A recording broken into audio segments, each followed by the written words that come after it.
What's the most unprofessional thing you've ever seen at a professional event? I work in corporate law, a world that runs on appearances and strict professionalism. My firm was hosting its annual black tie gala, a huge event to impress clients and celebrate the year's successes. The highlight of the evening was always the speech from our managing partner, Mr. Abernathy, a man who was basically the living embodiment of a mahogany desk, old, polished, and intimidating. This year, however, Mr. Abernathy's wife had recently had surgery, so he announced that his son, Brandon, would be giving the speech in his stead. Brandon was a junior associate at the firm, known more for his father's name than his own work ethic. Brandon, looking slick in his tuxedo, stepped up to the podium. He seemed a little shaky.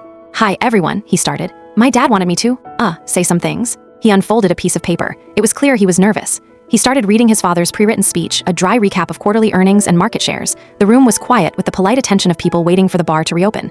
About halfway through, Brandon stopped. He looked up from the paper, his eyes glassy. "You know what?" he said into the mic. "This is boring." A nervous titter went through the room. Brandon tossed the speech over his shoulder. "My dad's a genius, but he's boring. You know what's not boring? Honesty." "Oh no. This firm," he continued, his voice getting louder, "is built on billable hours. We charge clients $800 an hour for me, to look up stuff on Google. I spent 20 hours last week researching the history of paperclips for the Henderson case. That's a $16,000 history of paperclips." Several senior partners looked like they had swallowed wasps. Key clients in the audience were exchanging wide-eyed looks. But Brandon was just getting started. He pointed to one of the senior partners. "Mr. Croft, you told me my analysis of the merger was insightful. You know what I did? I copied and pasted it from a first year's memo, a first year you guys fired last month for being redundant." He then proceeded to air a year's worth of the firm's dirty laundry.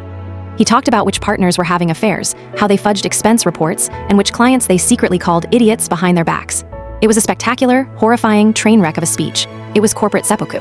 Finally, two senior partners physically dragged him from the podium as he yelled, "The people deserve to know."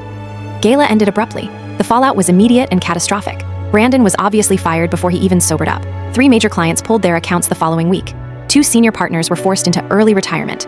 The firm went into damage control mode for months. It was the most unprofessional thing I have ever witnessed, but it was also the most honest. The firm had become complacent and toxic, and Brandon, in his drunken, suicidal speech, had exposed it all. It almost destroyed the firm, but in a weird way, it also forced it to rebuild into something better and, dare I say, a little more honest.